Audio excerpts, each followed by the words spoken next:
It is said, don't count your life in the number of breaths that you breathe. Count it in the number of moments that took your breath away. How do such spectacular and rich moments come to our life? They happen by this ingredient called inspiration. Inspiration is the fuel that burns within us, that powers us to bring our best talents and abilities to bear upon the work at hand. It enables us to shut out all distractions and focus upon our goals. When we are inspired, then no difficulty is too big. Today, I wish to share with you the secret of an inspired life. One schoolboy, during his summer break, decided to utilize his time profitably and earn some side money. He applied to the nearby mall for a job.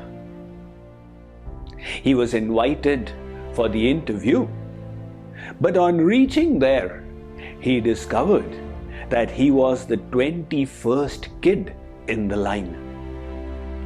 However, he was motivated to get the job. So he scribbled a note and placed it before the receptionist.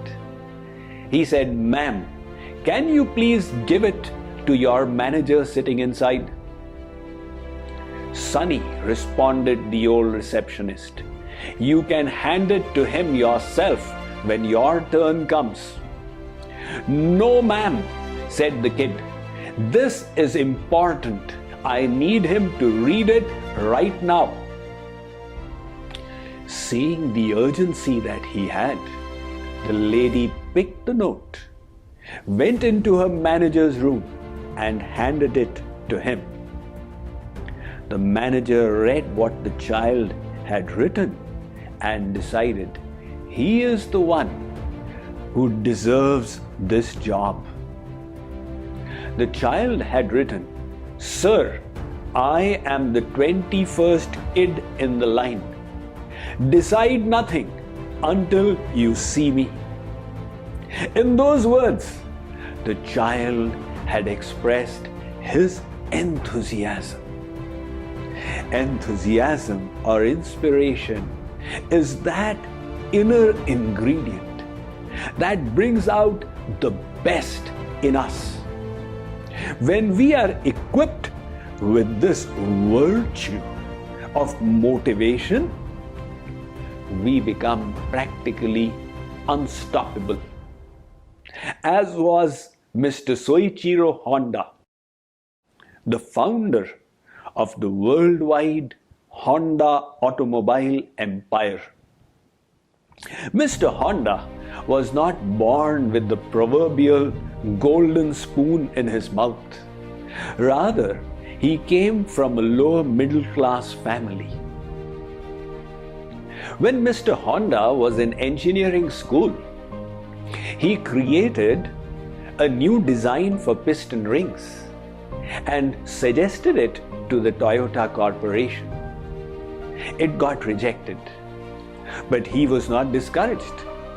He made a new design and created a prototype, which the Toyota Corporation accepted.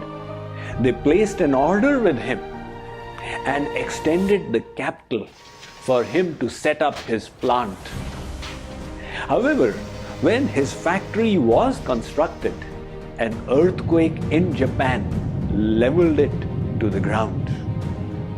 Mr. Honda was not discouraged. He decided to remake it. But by then, Japan had entered the Second World War and cement was being diverted for the war endeavor. Mr. Honda's enthusiasm made him come up with a new technique for making cement, with the help of which he remade his factory. However, by then, America had also entered the World War and their bombers bombed his factory. Mr. Honda was still not discouraged. He utilized the gasoline tanks thrown by the bomber planes to reconstruct the factory once again. When the production was ready to begin, Japan lost the World War and along with it all its colonies. Fuel was now in short supply.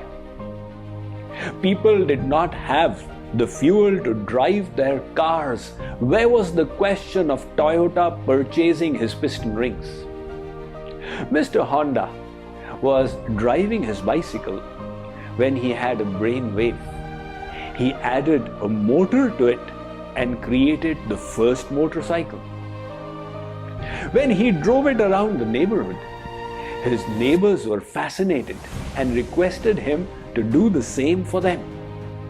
When he did it for 15-20 people, he realized that he had a marketable idea there. But he didn't have the money. So he procured a list of 8,000 bicycle stockists of Japan and personally hand-wrote notes to 5,000 of them.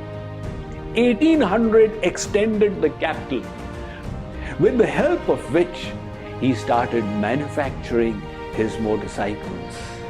In his lifetime, the Honda Corporation employed 100,000 people worldwide, and today it has gone way beyond.